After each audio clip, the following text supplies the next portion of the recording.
the channel today, guys. Welcome back to the channel. Today we're going to install the rear suspension kit on the 51, and I'm going to show the wife how to work on cars. So, let's get to it.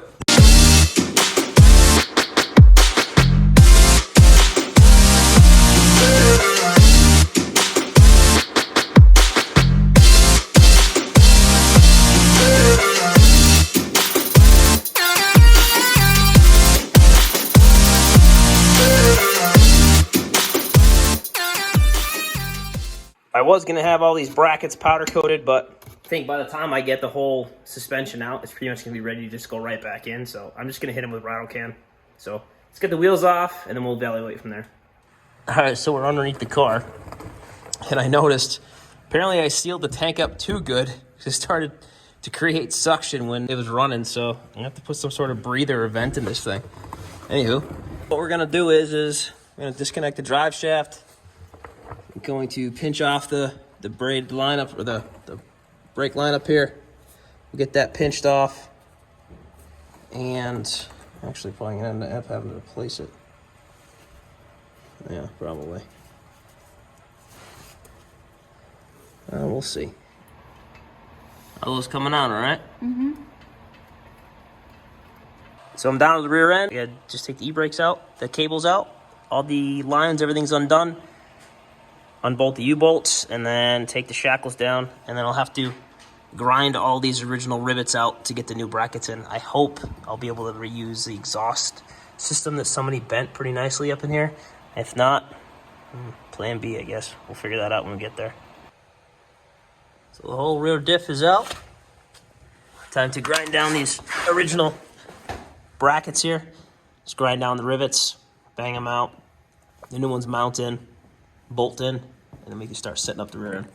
Today is Wednesday. We started this project on Monday. I had to work yesterday, so the wife, when she got out of work, she said that she wanted to come out and kind of clean this for me. So she started to clean where the leaky butt was, and it fell off the jack stand, so she got scared and came running in. No damage, just some little scrapes on the backing plates. Running into some problems with these brackets. These things are not like today's metal. This is real hardened American steel. Can't get to this rivet in here. We'll be able to get to those, no problem. I think I'm gonna have to drop this exhaust down. I also made a pit stop at my favorite store, good old Harbor Freight. I got some cookie buffing wheels. I got a dual action DA sander. And I grabbed an air chisel, hopefully. I'm gonna put like a plus sign in the rivets, get them ground down low, and then just use the air hammer to blast them off, get the brackets out, hopefully blast it up to the frame. And then use the cookie buffer to clean the inside of the frame up instead of using a grinder or sandpaper, just to kind of make things go a little bit smooth. So it's been a heck of a job getting these brackets out. They haven't been out in 72 years, but we're getting there. We got 3 out of 4 out. Got the passenger side front one out. I found it best to make a plus sign in the rivet, use an air hammer to get it out. The rear ones were kind of a pain. I had to drop the exhaust in the back to be able to get those out.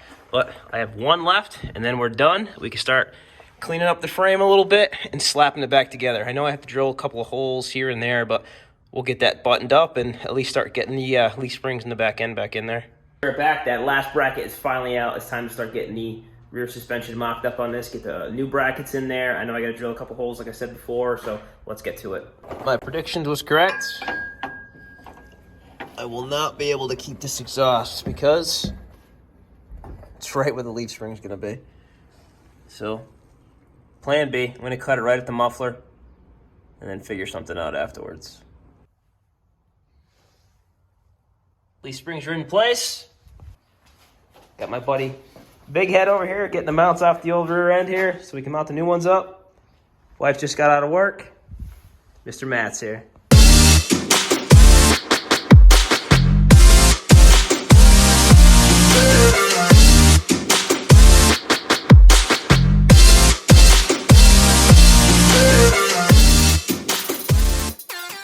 All ground down, ready for new mounts. Got the leaf springs mocked up. Time to start setting the pinion angle. The instructions say 3 degrees up. We'll see. We'll do some measuring. I also have lowering blocks, which I think I'm going to put in first to see how the car looks with the wheels on, and then go from there. All right, so the perches are welded. They are not pretty. I call them bird shit welds because I only have a flux welder, but they're not going anywhere. I took the 4 9-inch apart the rear chuck, the rear pumpkin, whatever you want to call it. It is draining. I want to get all the gear fluid dropped down and dripped out so I can clean it really good and get a nice seal on it. The reason I took it apart was the gasket was blown out. The axle seals legit look brand new. Maybe they just didn't get a good seal on it last time it was taken apart. Not too sure. All right, guys, that is going to be an episode for today. If you made it up to this point, please leave a comment. Let me know you did. Say, made it to this point, or I don't know, made it. I don't know, something. I got like 1,200 and something followers. The channel's been growing again since I started making videos. So please like, comment, subscribe to the channel. Hit that little bell thing if you want to watch what I'm doing. When I get to 2,000 followers, I'm going to do another giveaway. Stay tuned. Check out the next video for this when I put it back together. We'll see you then.